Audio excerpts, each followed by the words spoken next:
What did you eat for your last meal? Whatever it might have been and whatever it was that influenced your choices, I can guarantee one thing: your choice and your taste would have been very different in the 19th century. From different genetic makeups of crops to different cooking techniques and challenges over the shelf life of foodstuffs, the experience of what you ate back then would have been hugely different. Tonight, food historian Rebecca Earle makes her Napoleonic Wars pod debut to discuss the vast topic of food during the period. We talk about the connection between taste and memory, the morality and ethics of eating food produced in an era of slavery, and given that we are so used to saying that an army marches on its stomach, why hasn't food history been a topic that has been more central to our understanding of the past until now? From potatoes to turnips, from dieting to stealing, this episode is a roller coaster ride through a fascinating topic. This is Food Glorious Food of the Napoleonic era. Up next on the Napoleonic Wars pod.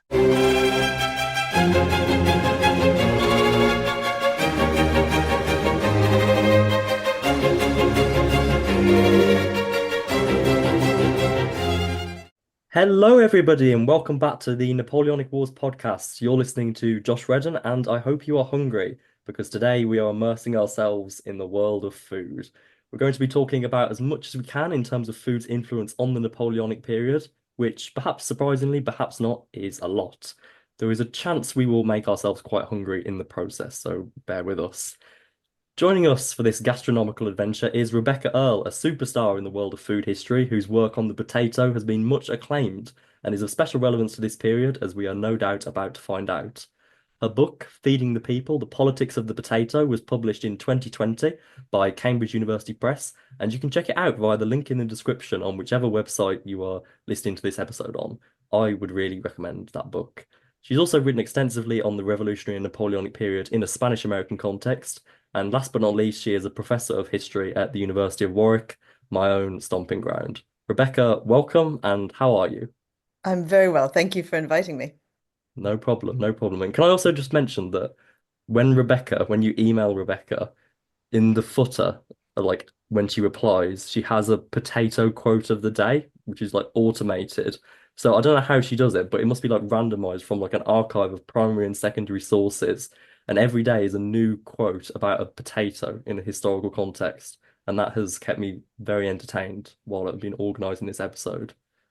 Thank you. They're hand curated. They don't come automatically. That's even better. I love it. I love it. 365 of them. Also here today is the ever dependable Dr. Zach White. Hello, mate. I thought you were going to call me Dr. Rabbit Hole after the shade that you cast in that brilliantly handled episode with Cole Jones. I'm also sitting here just kind of quietly admiring how, in the space of about a month and a half, you've gone from very nervous third year BA student to, frankly, as assured a host as any of the rest of us on this show. It's remarkable. I would be slightly worried if I didn't control the purse strings to this show.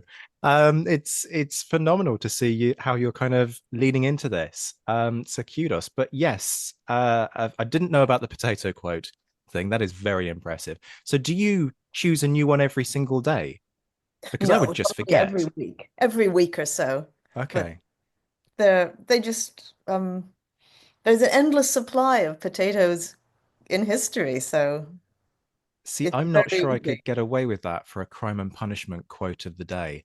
I think people would think I was a little bit strange if I started putting that in sort of the footers of my emails, The because tone for would all be that I'm different. well, yes, for all that I am known as sort of the person who writes about flogging and all the rest of it, I don't think people necessarily want a quote associated with that. It has sort of slightly different undertones, doesn't it? As our guest shakes their head emphatically.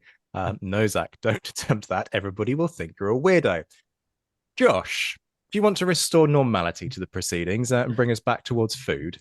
I think I will, and I think I want to ask the first question, if that's okay. So, Rebecca, this was a really busy period for food, albeit in a variety of different ways, which we're going to explore in this episode. Before we get into those, though, I think it's worth just foregrounding kind of the value of food history, which is something a field that our listeners might not have encountered before. So, can you give us a sense of that value and what we can learn from food history and the way it is relevant to the Napoleonic period? I think it's a really good question because when I started thinking of myself as a food historian, the field was really emergent. It wasn't something that people said, "Oh yeah, that's a topic, field history. Yeah, here's the journal, here are the conferences." People said, "Oh, the what?" And in the 15 years or so that I've been thinking of myself really as somebody who works on the history of food, much more than I think of myself as a historian of Spanish America or anything else, the field has emerged as a field. It's been institutionalized. There are conferences. There are many journals with titles like the Global Food History or Food in History. So it's now become something that's recognized as a field, but that doesn't mean that it's familiar to people particularly. So what would a food historian study? Well, almost anything, because if you think about it, food is fundamental to our daily life. We aim never to go a day without eating, unless, we're on a religious fast or a health-based fast. So food is central to daily life in a way that all of us can recognize. So how could it not be part of history? So maybe the starting point might be to think about why food isn't a part of history. So clearly, food can be really important to studying daily life. It can be something that is often used to look at women's daily activities, because historically women have been most closely associated with the preparation and the serving of food. So we can think about it as something you might use to study women's history. We're talking about war. Well, provisioning is absolutely central. As people of the past have commented, armies march on their bellies.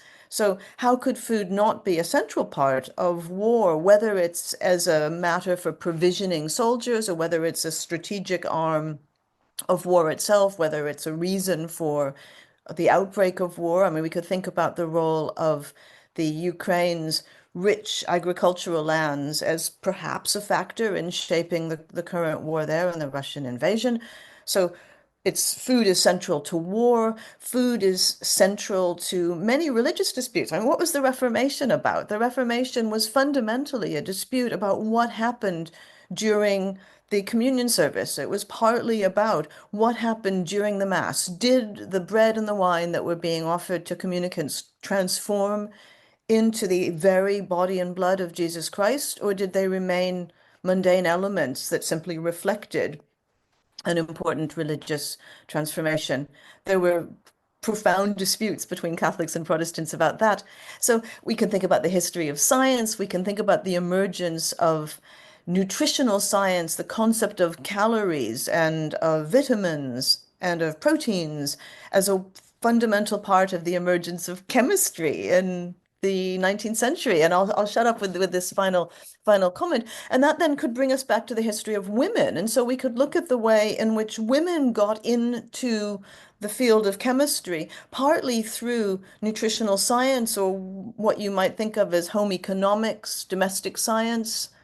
A number of people have read Lessons in Chemistry, that a novel that is, I think, has now been made into a film and has attracted a lot of support about a woman chemist in the 1960s whose success as a chemist was partly enabled by her being given a cookery program that she used to disseminate nutritional advice.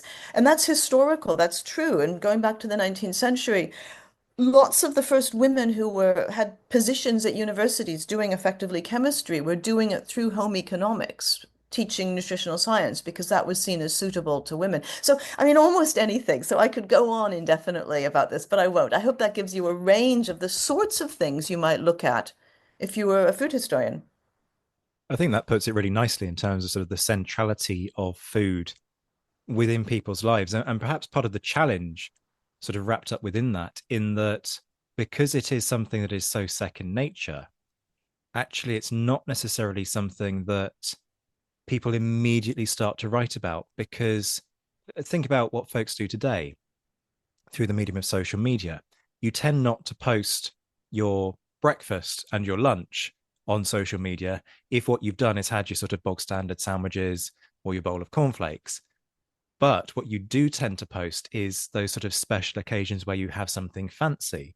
You go out to dinner and it's particularly nicely sort of put together. So I think there are some really interesting sort of methodological questions that I'm looking at Josh, and he's sort of giving me the beady eye, kind of thinking, "Look, Zach, that's a question for later in the episode. Can you please stick to the plan?" I'm also very, very conscious that I want to rabbit hole into dieting, but again, I've got the provost marshal giving me the beady eye on this one, so I will do my duty, sir. Tug my forelock to him and stick to the agreed set. Partly because actually, in order to understand this and unpick this properly, we need to understand the context of taste buds really during this period. In the sense that sure, taste buds are the same, but what people appreciate actually will be quite different. We are very used to having a huge kind of sugar-based diet. We're very sort of partial to sweet foods, and there's something sitting in the back of my head about how sort of sweet foods were still very popular during this period, but they were sort of perhaps perceived as a luxury. Obviously, lots in there about the sugar trade, the ethics of all of that as well. Again, Josh is sort of giving me evils. Save it, Zach. Those are ideas for later in the episode, and they absolutely are. But in order to get there, I do think we need to understand what has changed in terms of people's tastes, their consumption habits, the items that they physically have access to, maybe even the way in which people consume. Obviously, paper cups weren't a thing. People weren't getting their coffee fix through Starbucks back in the 19th century. There's a kind of really erudite and sort of thought-provoking comment for the day.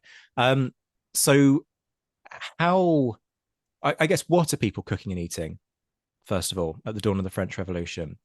And how much had changed and has changed in terms of the ingredients, but also the recipes, because what they physically got access to will inevitably impact on the way in which they prepare food. So those are lots of really interesting questions. And just I understand you're asking a factual discussion of what people were eating, where they were getting their food from, and I think that's you're right. We need to lay that out. But just to as a little preface to that, you started by talking about taste, and there's a lot of really interesting uh, research into how things tasted in the past and whether we can ever know what things tasted like in the past. So there's a whole realm of historical recreation where people find historical recipes and they try to cook them, and they try to cook them in some occasions using tradition, the implements and technology of the period, and come up with all kinds of really interesting insights. So that kind of historical recreation is something that can be used as a research method in the history of food. And you can really learn stuff. You can appreciate not just what it was like to prepare something in the past, but what sorts of social interactions might be necessary to make that food, etc. So all of that is stuff people, you want to come in on that? We're going to rabbit hole. I'm sorry, Josh, but at this point, I'm like a dog that has seen a rabbit, and I cannot contain myself. This is really interesting because I have interviewed people in the past for other shows talking about this kind of thing and some of the challenges, because even things like the way in which they cleaned their cooking utensils in the past would have implications. If you don't remove all of the residue from the previous meal because you don't have the techniques to remove what is burnt on, that has implications in terms of the nature of the cooking process and all kinds of things. And that's not to say, folks, that people in the past didn't clean their pots and pans. Of course they did. But when you've got different cooking utensils, you're cooking with fire. That's a very different thing to the modern day hob. You can't just stick something in a sort of perfectly temperature controlled oven at sort of 180 degrees and leave it for 20 minutes. All of these things have really interesting implications that I think sometimes people miss. And they sort of think, oh, yeah, I can recreate this by just sort of taking out the recipe and sort of turning on the hob. But actually, it doesn't work like that. Even think about the difference between cooking with gas fire compared to an induction hob. Josh has completely lost the plot at this point.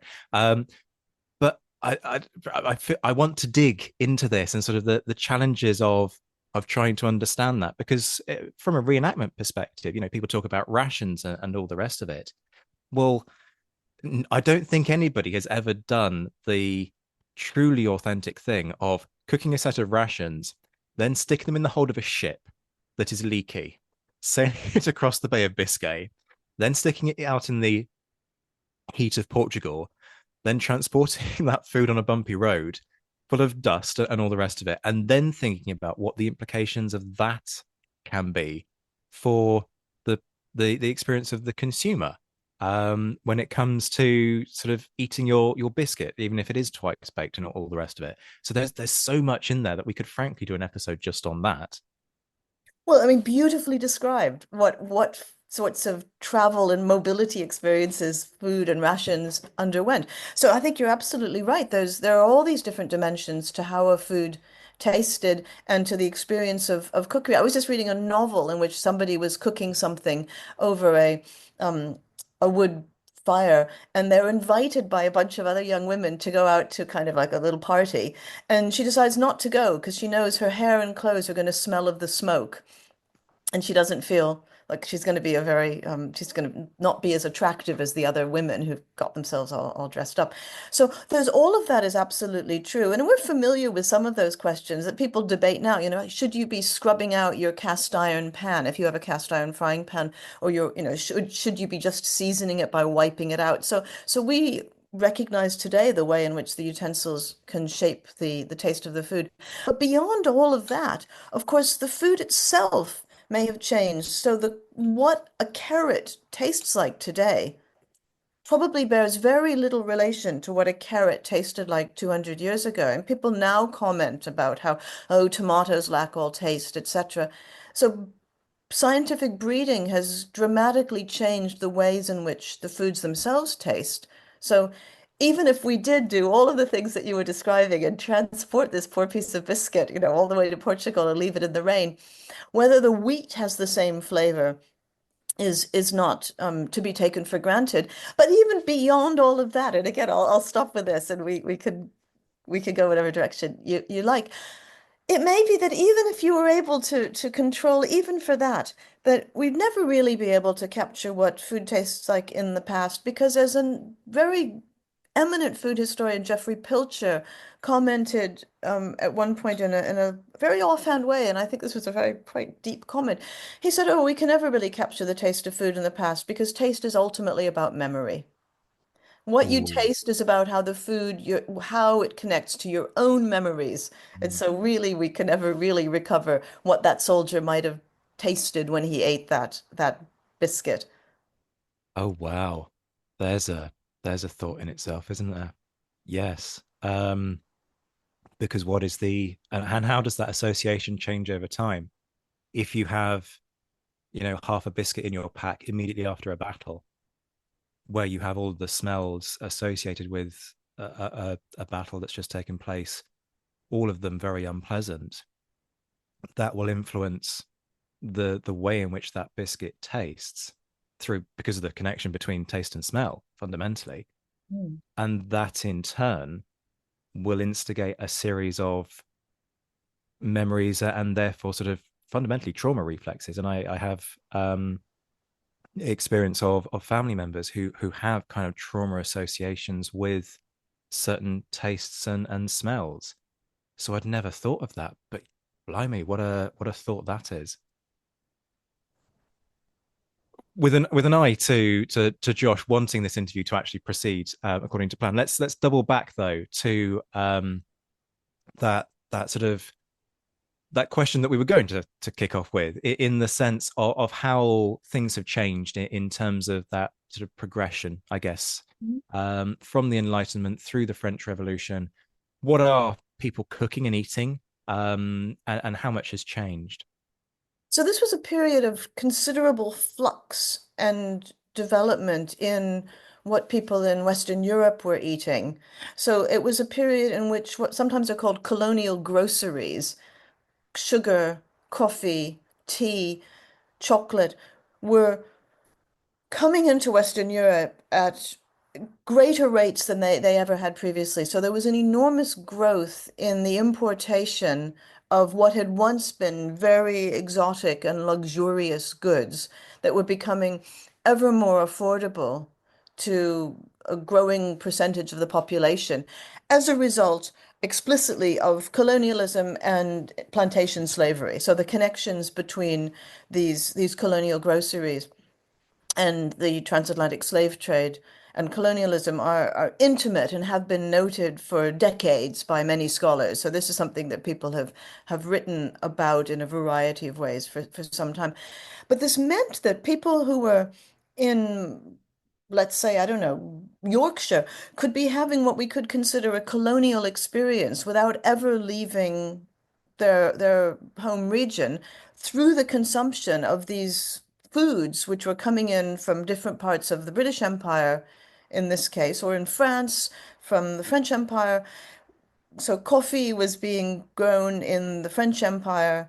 I mean, there's a whole history of how that came to be. Most of these crops, these groceries, were not things that had necessarily been grown in what became European colonies. They were moved there by European colonizers as a commercial proposition. But these foods were becoming more and more available, so you could get them in many different parts of Britain or France or other countries of interest for this podcast. So there was an expansion of the range of imported goods that people were consuming, causing all kinds of moral panics. You know, was this a good thing? If working people were drinking tea with sugar, maybe they should be having beer. Maybe that was better. There was a kind of big beer lobby that argued that beer was a wholesome British drink, and that's what you ought to be having, not this dubious tea.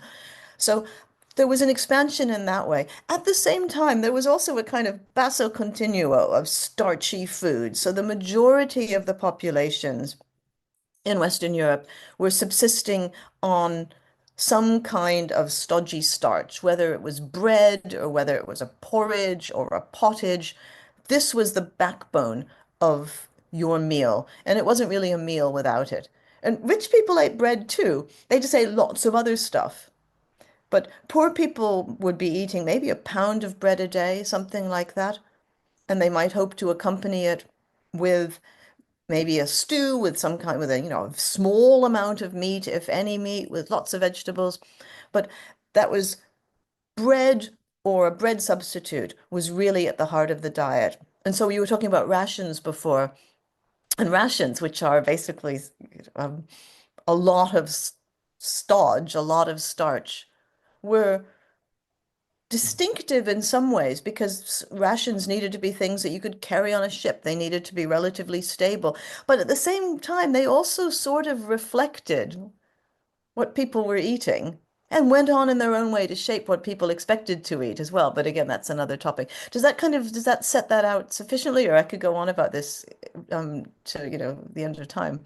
I mean, we absolutely could. Another rabbit hole opening up as Josh rolls his eyes in despair. Um, Portion control is Hmm. really interesting with this, particularly with what you're saying here about sort of very starchy foods. So therefore, something very sort of carbohydrate heavy. Do people have much of an aware? And I imagine the answer to this will just be no, Zach.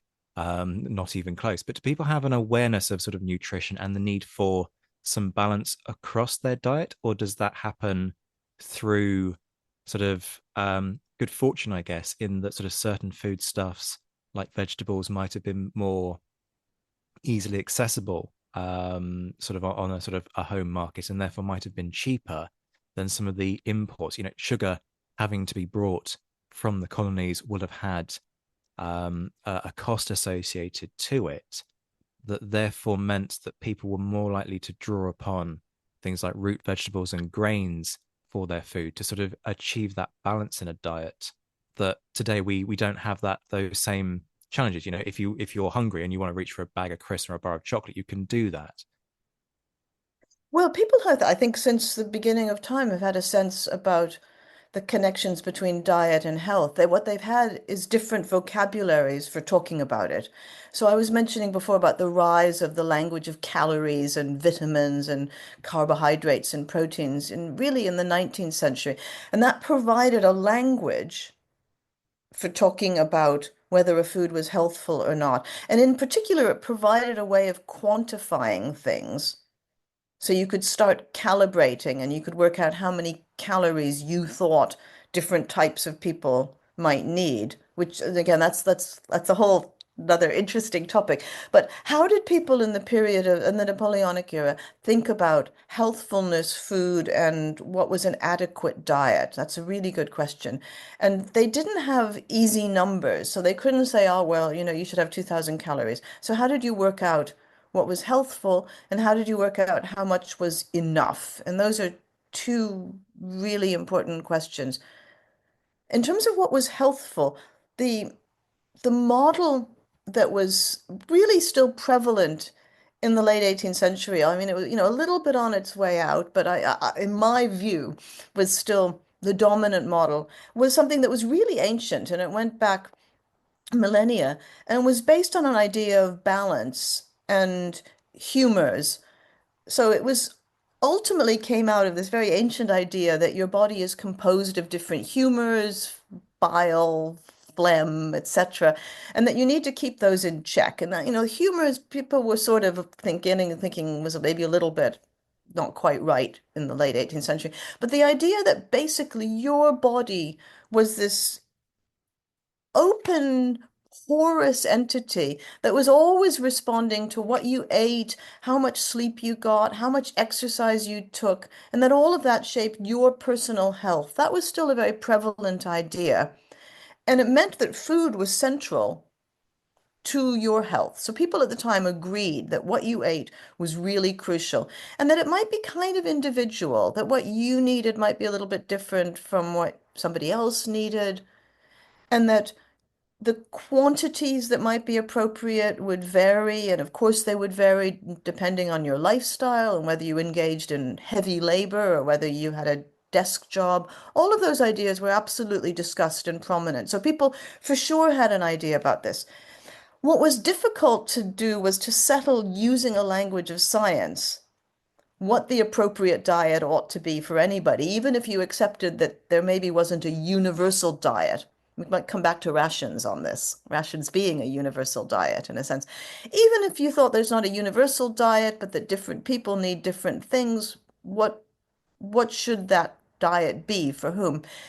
Very hard to decide because they didn't have an agreed upon scientific model about how digestion worked. So there was a lot of scientific argument. And one of the ways that people tried to settle this ultimately was by looking at what people ate and saying, those people, they're really hardy and robust, and they're eating a lot of oats. So we think oats are probably good for you. And then other people would say, oh, well, actually, no, look at these other people. They're eating oats too, and they look really weedy and feeble. And so we think oat probably is not so good for you. Or we gave this food to these people and asked them, did they find it satisfying? And they said, yeah, it's really filling. So that's a good portion. So I've written a bit about soup kitchens and how people worked out what a portion was in a soup kitchen in the 18th century. And ultimately, if they wanted to prove something was really nourishing, they would say, well, we gave it to people, and they all said they felt really full and energetic after eating it. So the eater had the ultimate scientific authority. You got to say, it's not enough. That doesn't mean anybody necessarily listened to you, but you were the one who was able to definitively determine how much food was enough. So this comes in really interestingly to rations because this is much fought over, particularly at sea, and there are tables of what those rations should be. But of course, you always have to vary them a bit because you can't necessarily get what you're supposed to get if you're somewhere in the Pacific cruising about. And so you have to substitute things, and captains are always trying to substitute things and saying, this pumpkin we're all going to eat this pumpkin, and that's actually equivalent to a loaf of bread. So your biscuit ration. And sailors were constantly saying, no, it's not. It is not. Pumpkin is not the same as a biscuit ration. You need two pumpkin to make one biscuit ration. And we're going to go slow if we don't get our rations. And so there's constant adjustment about how you work out whether anything is any good for you. I won't get into scurvy, which I think was where you were going with vegetables, but does that give you a sense of a It But certainly does. And this is fascinating. Josh is positively ripping the podcast mic out of my hands at this point.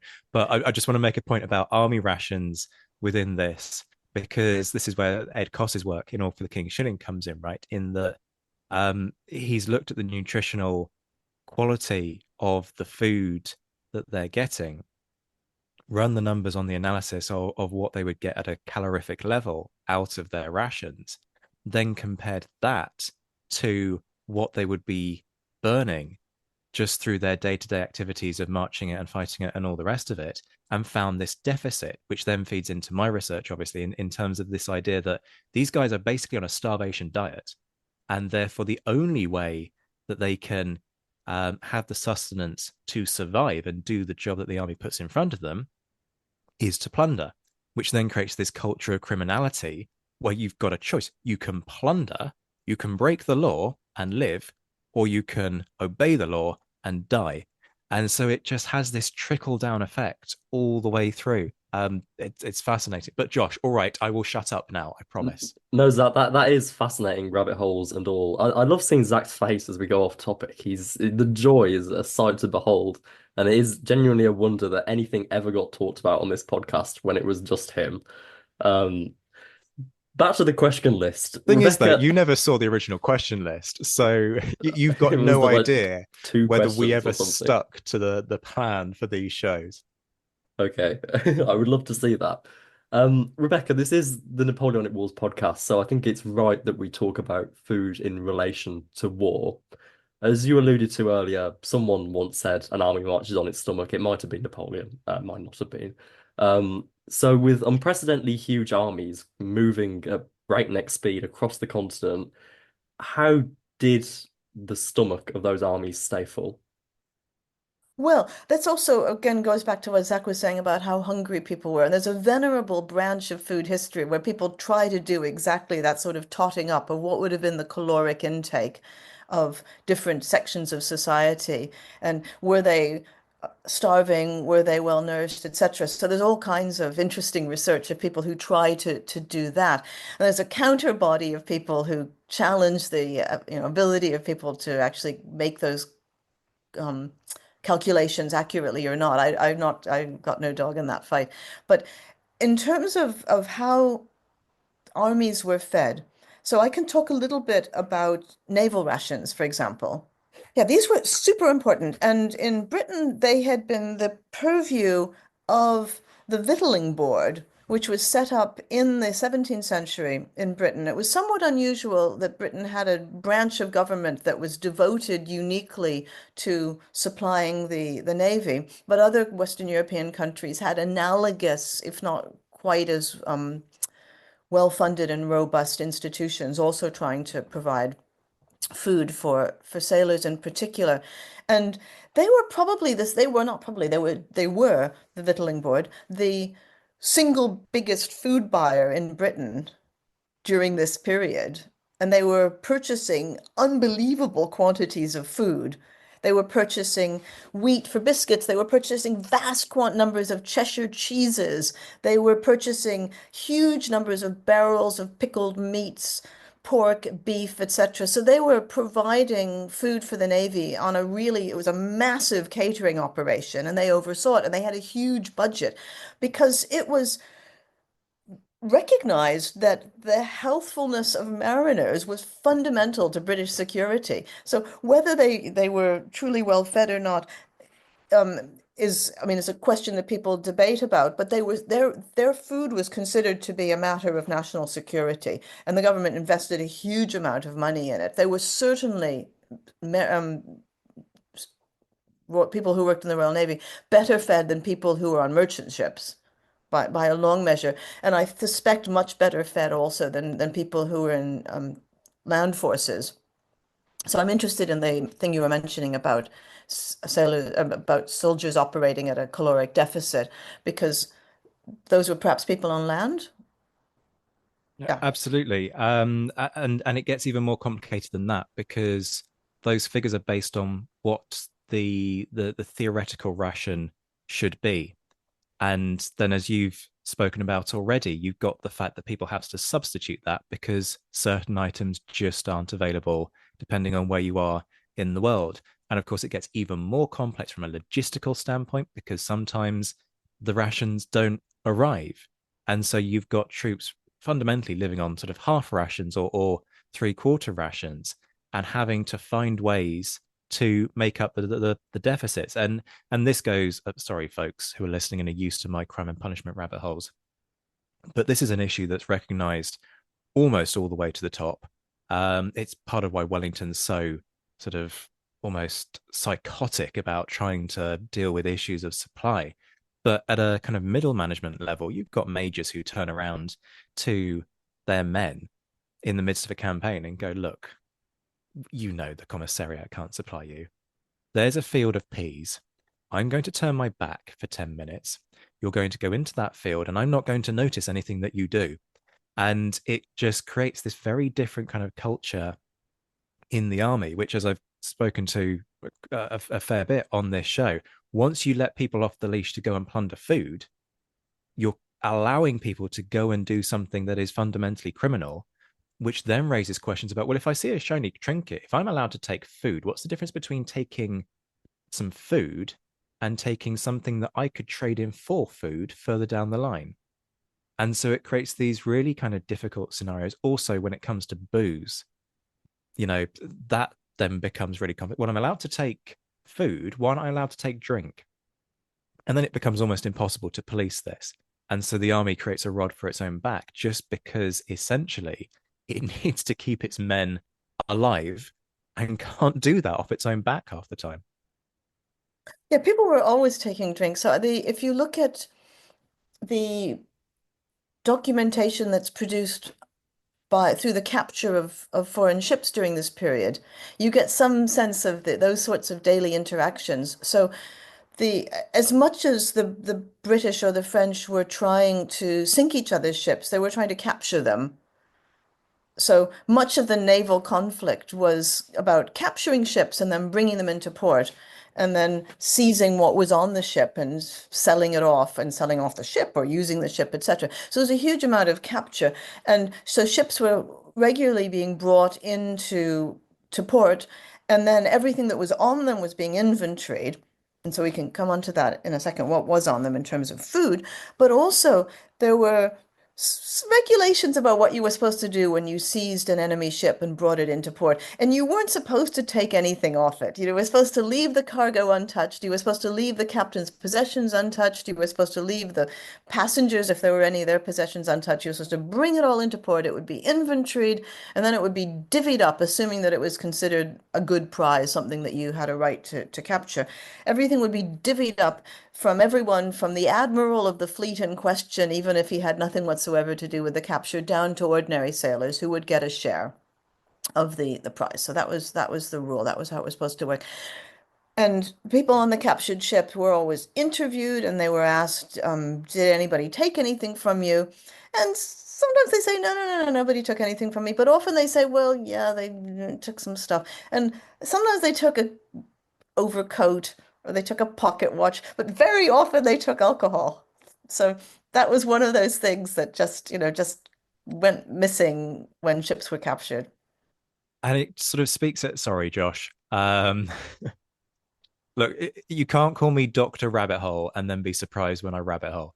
But that kind of ties into this idea of plunder for reward, doesn't it? In that sense of when you, as an officer, as a sergeant, have people who have fought, whether it's in the capture of a vessel, whether it's on a battlefield, whether it's just the day to day sort of nature of what happens on campaign and skirmishes and all the rest of it, there is this concept that you deserve a cut. And sure, in relation to what happens at sea, there is this sort of concept of prize money. But for sailors, you've got to survive long enough to see that prize money. So actually, as a captain, you have that facility to reward your men by just sort of going, yeah, the booze, you go and supplement your daily rum ration with whatever you find. That's fine. And then you're being benevolent, you are rewarding your men. That helps from a command and control perspective. It improves morale. People feel that they've got something back for their hard craft and all the rest of it. So it's really interesting to hear about how sort of there are these um, ideals of what behavior should be, both sort of morally, but also from a sort of legal standpoint. Nothing should be taken, everything should be inventoried. And then the realities that get enacted, where people sort of have to deal with a sort of facts on the ground. I've got to make sure these guys get through the next week style scenario, where sort of the stipulations and the regulations and the law just gets pushed completely to the sidelines, and effectively a very sort of wild kind of system is created where people just do things that we look back on and go, well, that wasn't legal, that wasn't okay. It's an interesting way in which I never really thought about it from this perspective, but food is really very intrinsically linked to almost every aspect of human behavior. Couldn't agree more. I think it's also impossible to forget that the Napoleonic Wars was an economic war, as well as being a military war. And we've just talked about kind of some of the military aspects, and you can imagine from that the strains that it would place on local people and local populations in terms of their consumption. When you add to that Napoleon's continental system, which was economic warfare on a scale that had never been seen before, what kind of strains did war place on local and regional food supply? So moving away from the soldiers and just talking about kind of average people in Europe cooking their recipes, how were they impacted by war on a continental level? So it did absolutely, as you said, put an enormous strain on civilian food supplies. It took food out of the economy, in particular grain. So there was constant pressure on grain supply during this period. And this was exacerbated by poor harvests at various points during the Napoleonic era. There were some really bad harvest years, which made the situation worse. And we should also think about the fact that those starchy grains that formed the basis of the ordinary diet in Western Europe were not super productive. They weren't a very robust platform on which to be building, let's say, national food policy, because they're not very high yield compared to other starchy things that you might eat, like, for example, a potato. So grain is what people are used to eating. Wheat is, of course, the most prestigious and most desired grain for a whole series of reasons that maybe we don't want to necessarily get into here, but I will simply say that the only grain that can go back to the communion service that can become the body of Jesus Christ is wheat. You can't make a communion wafer out of oat or rye or potato. Not allowed under Catholic doctrine. So wheat has all kinds of religious importance, and it's also the white flour is at it's what you eat if you're really wealthy. But these are pretty low yield grains. Things like rye is better than wheat, but they're not great. So there is a considerable interest in the era of the Napoleonic Wars. And I mean, just before that, I mean, throughout the whole of the second half of the 18th century, when Western Europe is at war with itself, there is a consistent search for more robust starches to feed people, to take the pressure off the grain supply, which is getting siphoned out of the economy because of war and also because of it's not being siphoned out, but it's not existing because of poor harvest. So all kinds of patriotic groups of people got interested in looking for replacement starches that ordinary people could eat. And this is based on the fact that, as I was saying before, starchy foods are what are at the heart of the ordinary diet. So there's no ambition that we could really be getting people to be eating more meat, for example, because that's too expensive.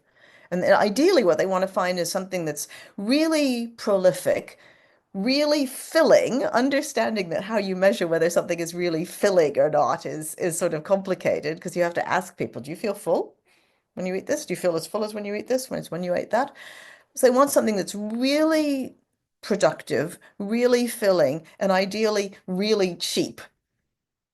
And in many different parts of Western Europe, the thing that emerged as the ticking all of those boxes was the potato. So potatoes have been around in Europe for quite a long time, and they were eaten as a staple in some parts of Europe, and they seem to have got going in Ireland much earlier than they did in some other parts of Europe. But they were certainly not a novelty. They had been around for hundreds of years. That potatoes come from the Andes in South America and had been introduced into Europe in the 1500s after Spanish invaders invaded the Inca Empire. So they've been around for quite a long time as, one food among many. But many different people in the second half of the 18th century got really interested in potatoes as a possible replacement for wheat. So there were all kinds of organizations and patriotic enterprises aimed at promoting potatoes. And the ideal situation that Western European countries were trying to get to was to shift the working population off wheat onto potatoes. Ideally, potatoes they could grow themselves in their own back garden. And then, fueled up with this nutritious potato, these people, let's say agricultural laborers, could go to work, and they could go to work for somebody else working in a wheat field, harvesting wheat, which could then be exported for a profit to some other less progressive country that hadn't shifted its population from grain onto potatoes. And so it would be, the economy would benefit, people would be healthy and stronger. Altogether, there would be this wonderful virtuous circle that was thought to be generated by the potato. So there was just endless interest in potatoes in the second half of the 18th century. There's a wonderful comment from a French writer in this period writing about Paris. And he said, I mean, just basically everybody talked about potatoes. Nobody would talk about anything other than potatoes all the time. You went to salons, it was all potatoes. I'm really glad that you've had the chance to talk about potatoes because I've got this sense that that is one of your passions. So I'm really pleased we've got the chance to let you indulge that. Lord knows I've indulged my sort of squirrely mind enough on this episode already. There are a few things I want to sort of pick up on. One is sort of that question of food security and the focus on that and where that comes from. But before we get there, this is gonna sound a bit weird. We've talked about potatoes. What about turnips? And the reason that I am asking this is that I have this perception based on what I've seen in caricatures of the turnip almost being sort of something that is seen as a lesser foodstuff, something that I'm sure I've seen caricatures of France during the period of the revolution where you've got your Gilrays and all the rest of it sort of poking fun at, oh, in France they're having to eat turnips and sort of they're having turnip stew and things and sort of I'm wondering where that's coming from. Perhaps it's a misconception from my end, which is entirely possible. But I do also wonder if there's some sort of dig there in terms of is the turnip, well, I suppose, first of all, why isn't the turnip seen as something that can be utilized? Because clearly it's capable of growing in European climates. And that might just be a simple kind of question of, well, have you ever tried to eat a turnip, Zach?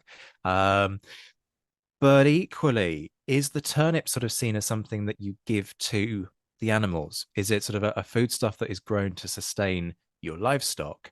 And therefore, if you as a human being are having to consume a turnip, then something quite clearly has gone very wrong with the fabric of your society that you can't eat, sort of inverted commas, human foods. Now, I may be reading far too much into that, but I'm just curious about your take on this. This may well be a question we have to cut, actually, just because it's so kind of rabbit holey and self-indulgent. But is there anything in that, or have I just made myself look like an idiot? Turnips are a crop of interest in this period, that's for sure.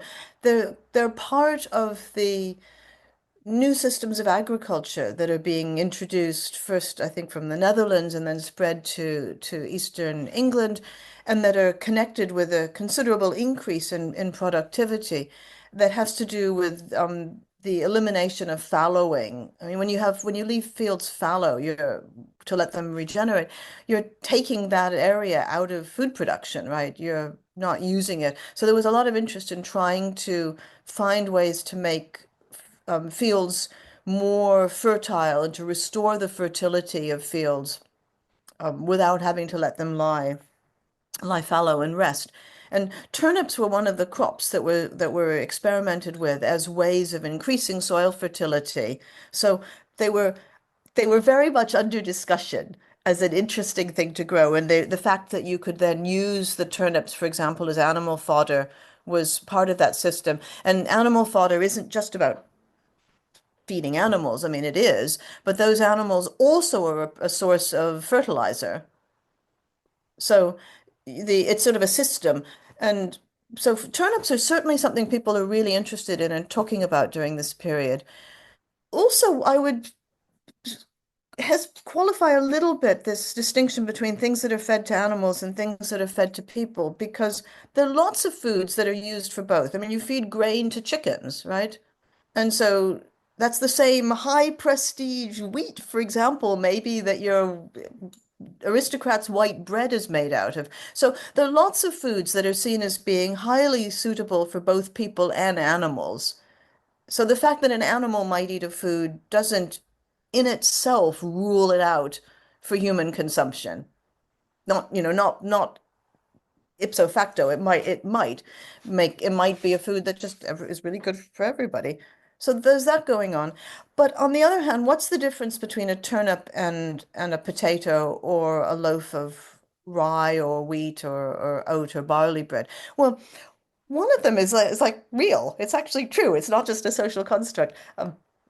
Potatoes have much more, they're much starchier than turnips. Turnips don't have the same level of starchy content that turnips do. Turnips are great. I think turnips are really good. You should saute them with a bit of olive oil and have them maybe with some garlic and a little bit of spinach maybe and some lemon, and you've got a really tasty, you can kind of make a slightly Middle Eastern inflected stew with a bit of cumin. I mean, they're really yummy. They don't have the same starch content, and so they're not as filling, to use a vernacular measure of nutrition, as potatoes are, for example. So living off turnips would be a much tougher proposition than living off potatoes because they're more watery in a sense when you cook them down. So living off a single um not very filling foodstuff is indeed seen as being a sign of poverty. And there's lots, as you said, of British caricatures that contrast the miserable diet of the French with the robust, hearty foods of the British.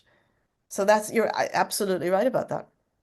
Interesting. And we've managed to get cooking advice into this. I wasn't expecting like a recipe for a modern turnip dish to fall out of this episode. But there you go, folks. That is the service we provide on the Napoleonic Wars pod. I will forgo my questions about food security and preservation, just so that we can talk about perhaps the most sort of, I guess, ethically challenging question um, of this interview, which is the the the morality around food during this period. And what I mean by that, listeners, is as we all know, this is an era where a huge amount of money is being made out of the slave trade.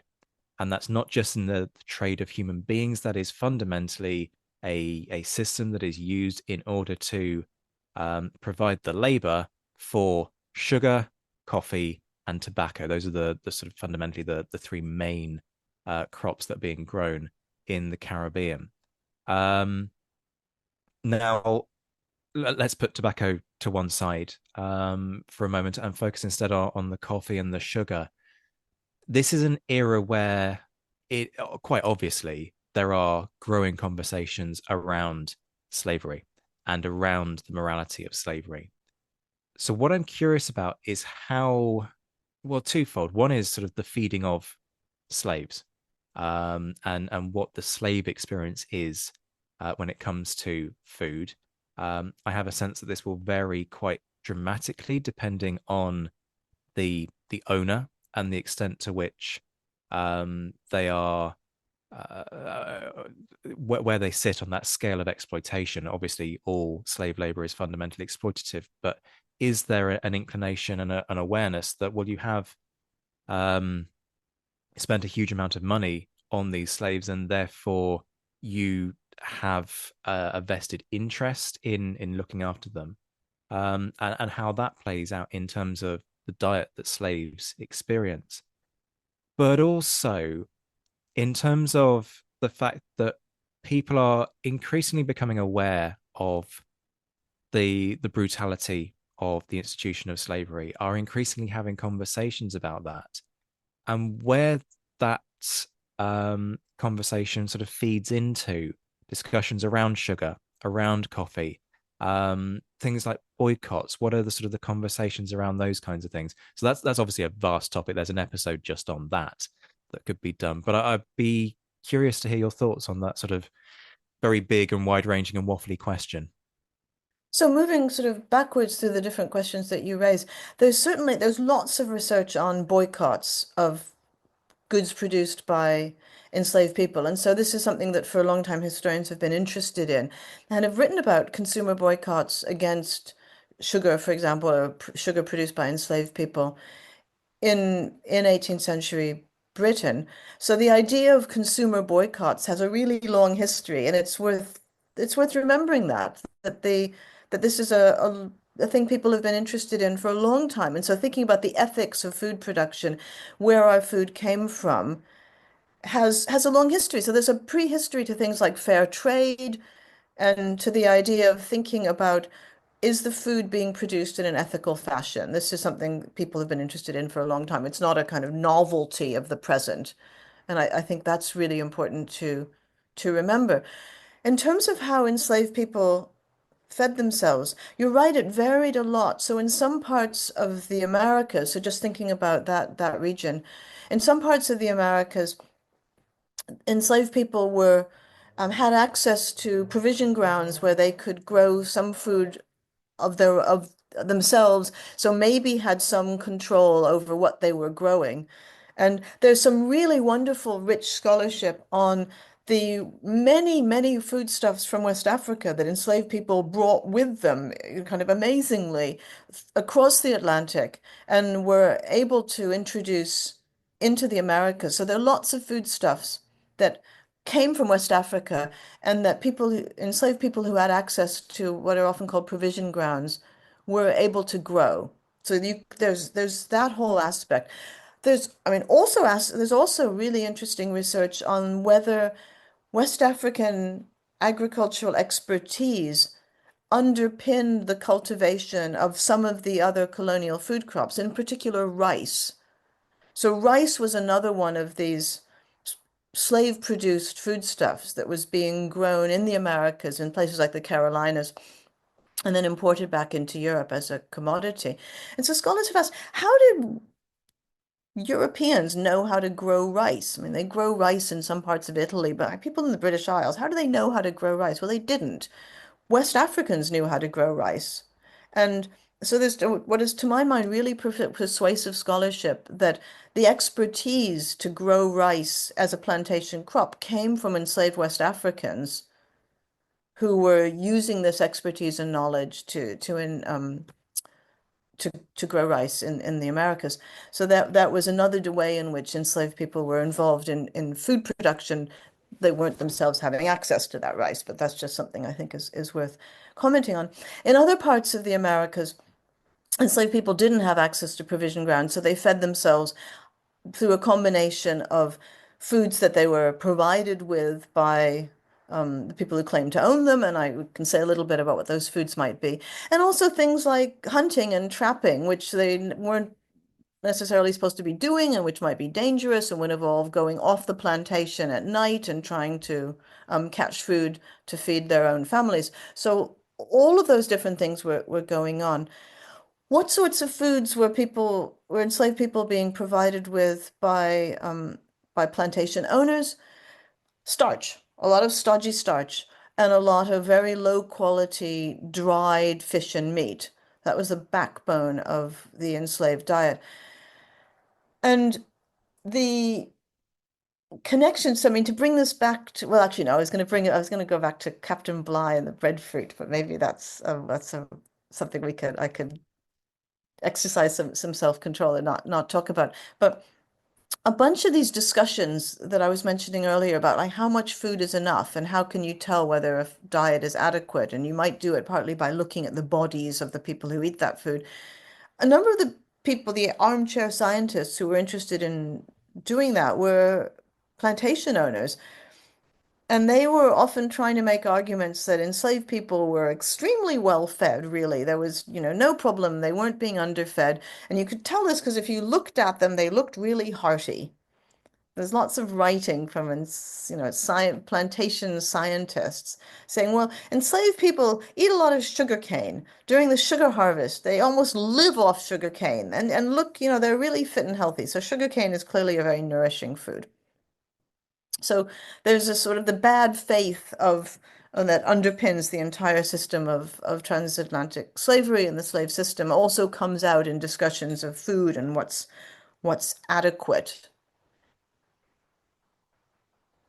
I know Josh is gonna follow up on that breadfruit kind of little morsel that you just dangled in front of us. There's no way we're getting through this without talking about breadfruit and Bly.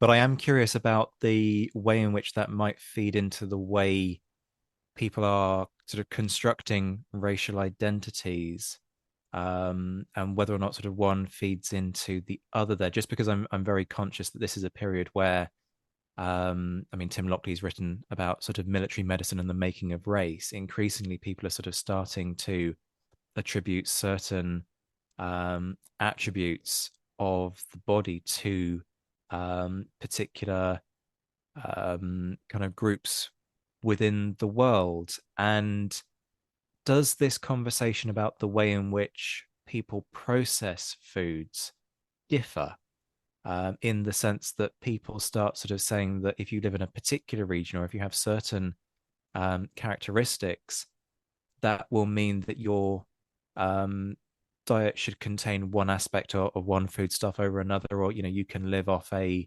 perhaps less nourishing diet and still be sort of fit to some kind of idealized vision of what the human body should be. Is any of that happening?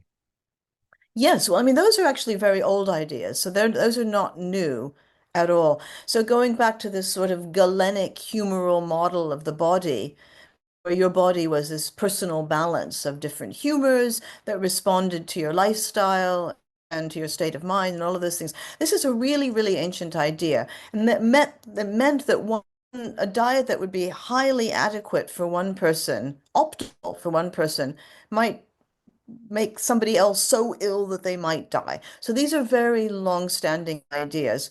And people, not unsurprisingly, thought that the level of physical activity that you undertook would determine to some degree the kind of foods that were best suited to you. And the basic model was that if you engaged in really vigorous physical activity, your constitution would be hotter, your body would be hotter, and that this would allow you to digest more difficult to digest foods. If you think about your digestive system on kind of the model of an oven or a cooking pot, if your body's really hot, you can cook tougher foods like chickpeas or rye bread or something like that, or beef, which was actually considered a somewhat difficult to digest food, because your body could cook it all down in your tummy and it would all be turned into good, nourishing food. So these difficult to digest foods were often thought of as being very, very nourishing, but sort of hard to digest. And it turns out that working people had the constitution to allow them to digest these difficult to digest foods and to benefit from the nutritional punch that these foods packed. So that was all good. Whereas somebody who spent their day sitting at a desk and thinking didn't have such a hot constitution. And so they couldn't handle foods like that. And anyway, the dense nutrition of those kinds of foods wasn't really what their body needed. They needed lighter, more easy to digest, more delicate foods that wouldn't overwhelm their more fragile constitutions with way too much food or with a too heavy demand on the digestive system. So something like roast partridge would be really good if you were a scholar. And so you should have lighter, more delicate foods, maybe some good white bread, etc. So, what do you know? The system kind of meant that cheaper foods were best suited to poorer people, and more expensive foods were more suited to richer people. But there was a scientific model behind this, which had to do with not so much saying those cheaper foods are really, really lousy, and so poor people can eat them because they're just junk, but saying that's the way their bodies work. They need that kind of food. So this is a very old, long-standing idea, and that informs what was considered suitable for people to eat, and that was absolutely going strong in the Napoleonic era.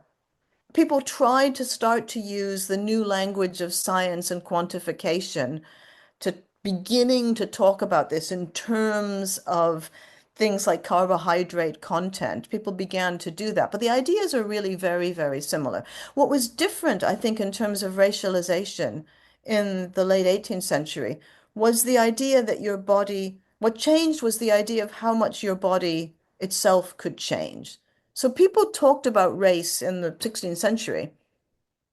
They had a different concept of race insofar as it was thought that just as your body was constantly in flux, anyway, if you ate different things, you took up a new exercise regime, you moved to a new environment, all of those things could change. Your body would physically change. This was the ancient idea that was, predominant in the 16th, 17th century.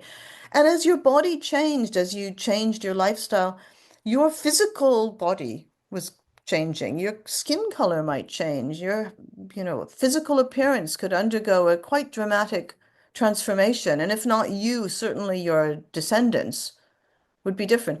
And that was the most common explanation for racial diversity in this period. I mean, after all, everybody's the son of Adam and Eve, right? So everybody had a common ancestor. How did people end up so different? Well, moving to different parts of the world, living in different climates, and eating different foods was the explanation for racial diversity in this period. And that meant if you then moved somewhere else, your body was up for flux. And this was something that colonists were very, very interested in. That was why colonists in the Americas went to such efforts to replicate the European diet when they got to the Americas. It wasn't some kind of, nostalgia. I mean, they might have liked those foods, but it was really preservative to your health. And people talked about this in great detail, and I could go on about this in great detail myself, but I won't. What was changing in the late 18th century was that model of the body as being endlessly malleable. So in the late 18th century, people, Western European scientists, started to argue that actually your body was less flexible, less changeable, less permeable, less subject to transformation, and became more fixed. And that's what we often think of as race. We think of race as being something that's not just embodied, but maybe something that cannot change, something that's indelible and inheritable and can be passed on to the next generation. And that model of race started to emerge in the 18th century. And so to sum this all up, the idea that different bodies and that bodies that were seen as being different races might need different foods, that's not new to this period whatsoever. This is very long-standing because everybody might have needed a different thing. What was new in the late 18th century was the idea that bodies were permanent and didn't change and that they passed those characteristics on to the next generation. That was what was new in this period. I'd like to follow up with a more specific question about how enslaved people were being fed, and it's about the breadfruit to which you alluded earlier. Some people listening to this show might not have heard of breadfruit or what its story was. I have, not least because there's a statue of a breadfruit on the Warwick campus, which I'm sure you know about. So what was breadfruit and what was its story in this context? So breadfruit is a fruit that grows on a tree.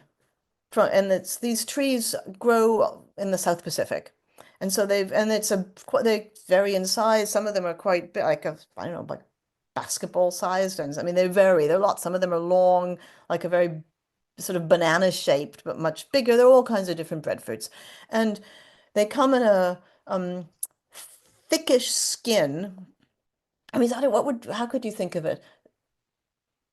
A skin somewhere between like a lychee, like a giant lychee, but with a starchier inside. They're a distinctive large fruit with a crinkly outside skin, and you can roast them, and if you roast them and then peel off the skin, you get a sort of starchy, whitish inside that is very tasty and that you can eat. And jackfruit, which some people have encountered, jackfruit is kind of a nice, vegan alternative to pulled pork.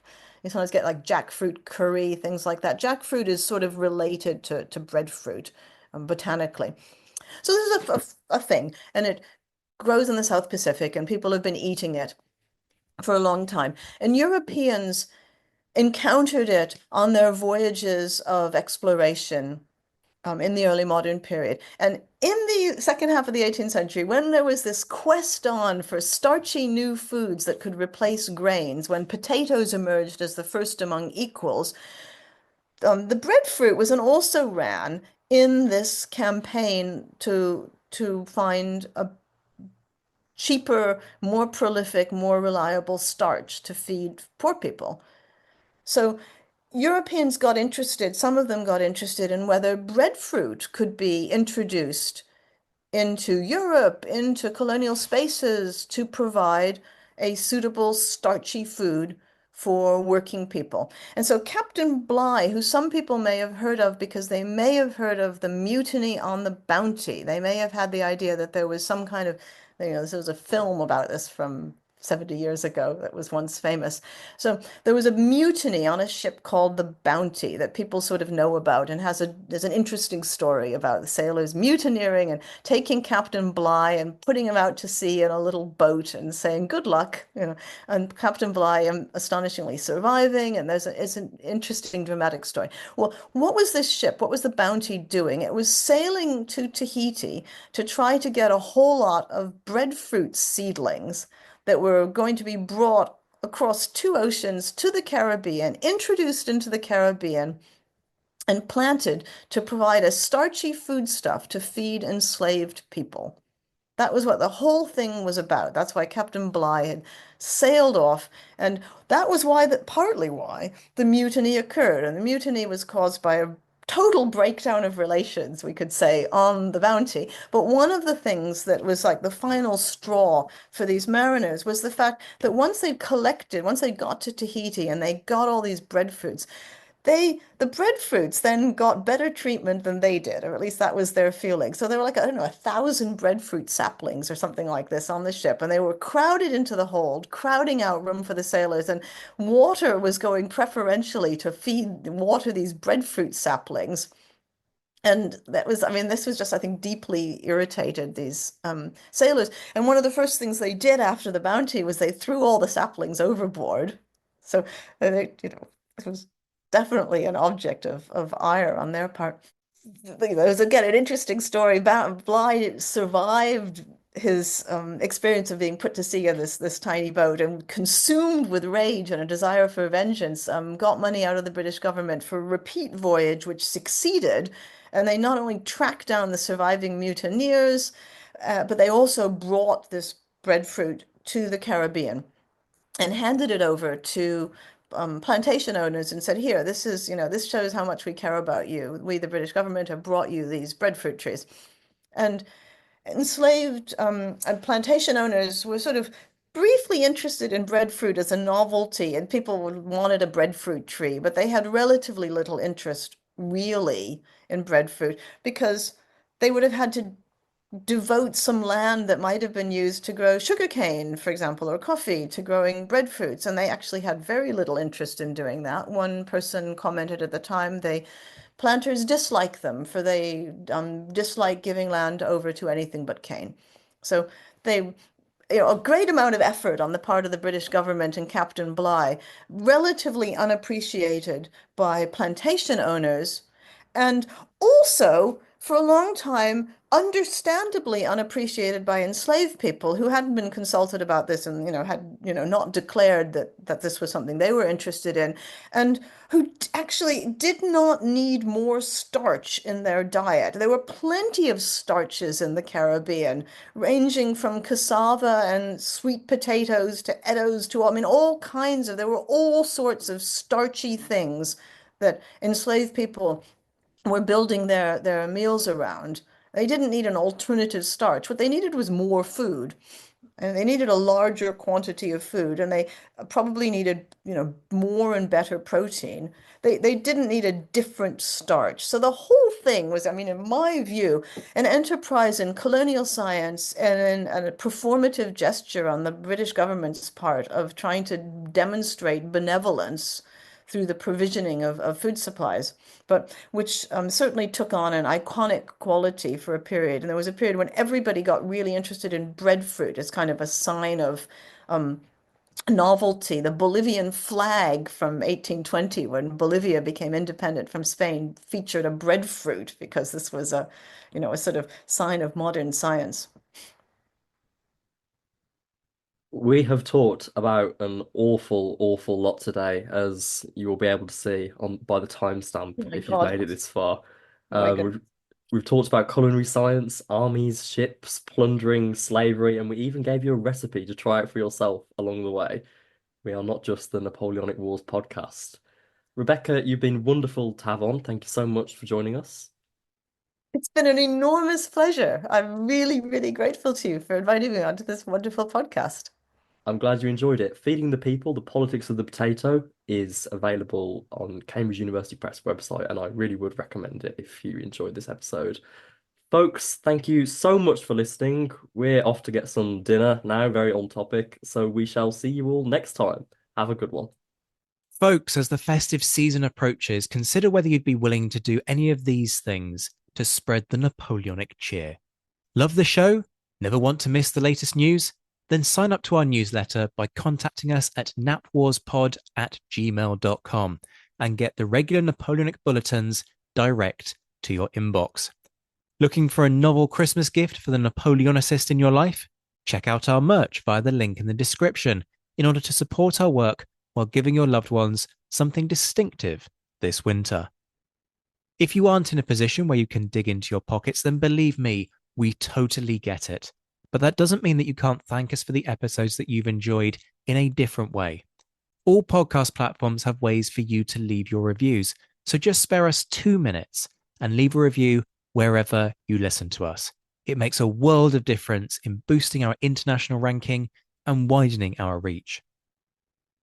Much love to all our Patreon supporters who are enjoying a rejuvenated and revitalized offering of perks on Patreon.